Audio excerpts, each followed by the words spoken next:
বন্ধ করে দেওয়া উচিত, কারণ সে কয়লা দিয়ে বিদ্যুৎ উৎপাদন করছে, সুন্দরবনের ক্ষতি করছে।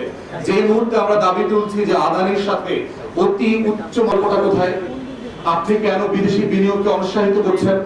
এটা কোনোভাবে ন্যায্য। পক্ষ থেকে আমরা আজকে 10 দফার দাবি আমরা সরকারের কাছে তুলে ধরছি যে তাদেরকে ইমিডিয়েটলি এই কাজগুলো করতে হবে, তা না হলে বাংলাদেশ রাষ্ট্র ব্যাপকভাবে ক্ষতিগ্রস্ত হবে বলে আমরা বোধ করছি।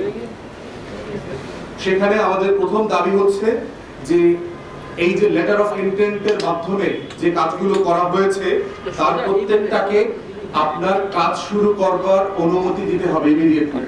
এবং সেক্ষেত্রে আমরা দেখেছি, দেখেন কিভাবে সরকার কিছু 2 নম্বরই পদ্ধতিতে আপনি দাবি করছেন না। কিসের ভিত্তিতে করছেন না, কেন করছেন না? দ্বিতীয়ত হচ্ছে আমরা বলেছি যে বাংলাদেশে নবায়নযোগ্য জ্বালানির ক্ষেত্রে যেই বাস্তবতাগুলো আছে, এই বাস্তবতাগুলোকে আপনি যদি চ্যালেঞ্জ বোধ করেন যে এখানে আপনার নেগোসিয়েশন করা দরকার, ব্যাপারে কথা বলা দরকার, সেটা আপনি করেন।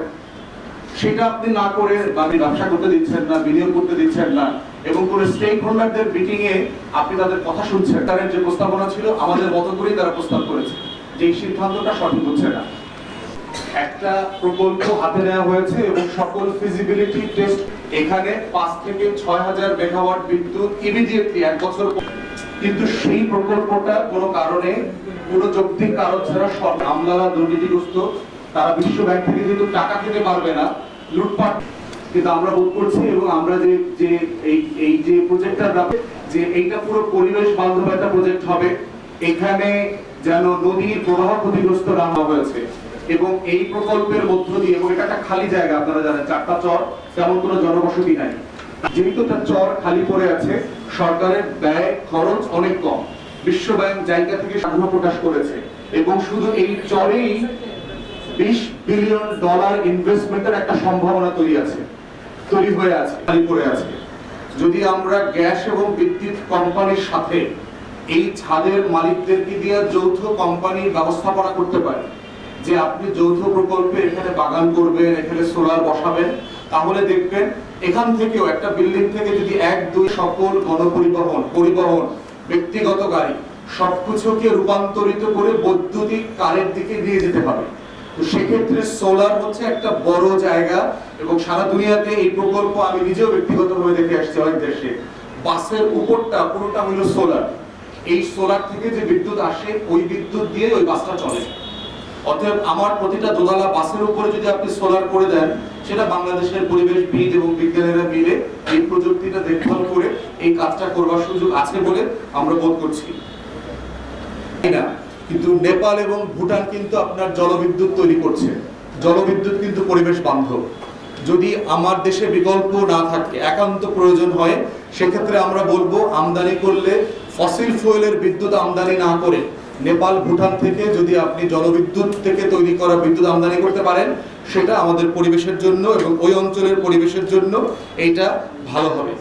এরপরে হচ্ছে যে ভিত্তিতে আমরা বলছি এবং দাবি করছি অন্তর্বর্তীকালীন সরকারকে যে ইমিডিয়েটলি নবায়নযোগ্য জ্বালানি প্রকল্পগুলো যেগুলো বাতিল করেছেন সেগুলো সচল করবেন। যেগুলোতে মনে করেন যে আওয়ামী লীগের মালিকানা আপনারা চান না, ফাইন, সেগুলো আপনারা আওয়ামী লীগের মালিকানা বিক্রি করে দিতে পারেন, অথবা যদি হয় টোটালটা বিদেশি কোম্পানিকে দিয়ে দেন। যেমন কোনো কোম্পানিতে হয়েছে, ধরেন সালমান এফ রহমান 10% মালিক, একটা চাইনিজ কোম্পানি অথবা বিদেশি কোম্পানি বাকি 90% এর মালিক, ওই কোম্পানিকে বলেন বাকি 10% কিনে নিতে। আনিসুল হক একটা কোম্পানির 5-10% এর মালিক, আপনি ওই বিদেশি কোম্পানিটাকে বলেন বাকি 5-10% কিনে ফেলতে, অথবা রাষ্ট্র ওখানে পার্টনার হয়ে যেতে পারে বাকি 10% এর। এরকম আওয়ামী লীগের এমপি মন্ত্রীরা যে 4-5টা কোম্পানিতে আছে, তাদেরকে আপনি মালিকানা ট্রান্সফার করেন, অথবা ওনারশিপ ট্রান্সফার করেন, অথবা পার্টনারশিপে যান। তাদের উসিলায়, তাদেরকে এক্সকিউজ দিয়ে কোনোভাবে আপনার এই নবায়নযোগ্য জ্বালানি খাতকে ধসে ফেলে দেওয়ার কোনো সুযোগ হতে পারে না। এবং এই জ্বালানি খাতটা কিন্তু আপনার প্র্যাকটিক্যাল, ইমিডিয়েটলি বছর খানেকের ভিতরে তারা প্রোডাকশনে আসতে পারবে। তো তাদের কার্যক্রম যদি আপনি বন্ধ করে দেন, আপনি 1 বছর পরে তো আপনি যে ক্ষতির মুখে পড়বেন আমাদের চাহিদার এগেইনস্টে, সেটা তো আমরা অন্য কোনো সোর্স থেকে মেটাতে পারবো না। কারণ ইতিমধ্যে আপনারা জানেন যে বিল পেমেন্ট না করার কারণে আদানি কিন্তু 1000 মেগাওয়াট আমাদেরকে এখন রপ্তানি করছে না। কিন্তু এইভাবে কয়লা আমদানির অভাবের কারণে, বিভিন্ন সমস্যার কারণে আমাদের রামপাল বন্ধ থাকছে একটা প্ল্যান্ট, পায়রা বন্ধ থাকছে 1-2টা প্ল্যান্ট, এর মাধ্যমে কিন্তু আমাদের প্রোডাকশন ক্ষতিগ্রস্ত হচ্ছে। কিন্তু আমরা যদি নবায়নযোগ্যতে চলে যাই, সেখানে সারা দুনিয়ার কারো উপরে আমাদের ডিপেন্ডেন্সি নাই। আমার দেশের সূর্য, আমার দেশের বাতাস, আমার দেশের পানি, আমার দেশের সৌর সবকিছু দিয়েই আমার এটা চলবে। আমার বিদেশে টাকা পাচার হবে না, বরং বিদেশ থেকে বিলিয়নস অফ ডলার বাংলাদেশে আসবে, হাজার হাজার মানুষের কর্মসংস্থান হবে। আর একটা আশঙ্কার কথা বলে শেষ করছি, যে এর ভিতরে একটা ষড়যন্ত্রের গন্ধ পাচ্ছি। সেটা হচ্ছে যে আপনার এই নবায়নযোগ্য জ্বালানিগুলোকে বন্ধ করে দিয়ে যে সংকটটা তৈরি হবে, এরপরে কুইক রেন্টালের উপরে কিন্তু আবার আমাদের ডিপেন্ডেন্সি বাড়বে। কারণ চাহিদার এগেইনস্টে যখন আমরা বিদ্যুৎ উৎপাদন করতে পারবো না বিকল্প খাত থেকে, তখন কিন্তু আবার দেশবাসীর প্রেসারে কুইক রেন্টালের দিকে যেতে হবে, আবার লুটপাট, আবার ক্যাপাসিটি চার্জ। এইরকম কোনো ষড়যন্ত্রের দিকে, আননেসেসারি সাবোটাজের দিকে দেশকে ফেলে দেবেন না। তাই জ্বালানি উপদেষ্টা এবং অন্তর্বর্তীকালীন সরকারকে আহ্বান করছি, please come back to your senses. দয়া করে এগুলোকে রিওপেন করেন, দেশের সাথে, মানুষের সাথে, স্টেক হোল্ডারদের সাথে এটা করেন। এবং এটার খরচ কিন্তু ইউনিট প্রতি অনেক কম, 10 টাকার নিচে। যেখানে আপনারা জানেন যে অন্যান্য ফসিল ফুয়েলের প্রোডাকশন কস্ট কিন্তু আমাদের 18 টাকা, 20 টাকা, 23 টাকা যাচ্ছে। তাই মানে খরচ আপনার কুইক রেন্টালে হয়েছে এবং দেশের টাকা লুটপাট হয়েছে।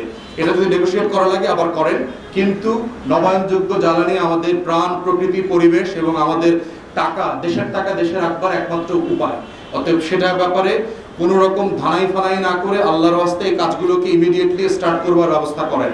তাদের যে স্টেক হোল্ডার আছে, নবায়নযোগ্য জ্বালানির যে সমিতি আছে, এই ব্যবসায়ীদের সাথে বসেন, বিদেশি বিনিয়োগকারীদের সাথে বসেন, তাদেরকে আস্থায় ফিরায় নিয়ে আসেন, যেন তারা আরো বিনিয়োগ বাংলাদেশে ফিরায় নিয়ে আসে। এটাই হচ্ছে আগামী দিনের বাংলাদেশের বিদ্যুৎ জ্বালানি খাতের ভবিষ্যৎ। আমার না যে বিদ্যুৎ প্রকল্পে আমার কোনো কিছু ইম্পোর্ট করতে হবে না, সেখানে আমার খরচ বাড়বে কিভাবে? আমার তেল আনতে হবে না, আমার গ্যাস সবই বাংলাদেশে। আল্লাহ এমন একটা দেশ বানায় দিচ্ছে যে আপনার সূর্যের আলো কিনতে হয় না, বাতাস কিনতে হয় না, বর্ষার পানি কিনতে হয় না, নদী কিনতে। মানুষ তো এদের উপর রুটি রুজি করে বেঁচে আছে। হুট করে কোনো কিছু করবার সিদ্ধান্তটা সঠিক সিদ্ধান্ত নয়। ইভেনচুয়ালি হয়তো একটা পরিবেশ বান্ধব গণপরিবহনের দিকে আমাদের সবাইকে যেতে হবে, কিন্তু একটা ট্রানজিশন নিয়ে যেতে হবে। যে একইভাবে যেভাবে হকারদের ব্যাপারে আমরা বলছি যে একটা রাষ্ট্রে হকার বেজ ইকোনমি, অর্থনীতি সমাধান না। কিন্তু আপনি ঢাকার 15 লক্ষ হকারকে তো কালকে পুলিশ দিয়ে উঠে দিতে পারেন না, এটা আমার সমাধান না। আমরা পার্বত্য চট্টগ্রামে অথবা সারা বাংলাদেশে ইটের ভাটার বিপক্ষে। আমরা চাই যে এটা পরিবেশ বান্ধব হোক, কিন্তু আপনি 4000 ইটের ভাটা তো 24 ঘন্টা নোটিশ দিয়ে বন্ধ করে দিতে পারেন না।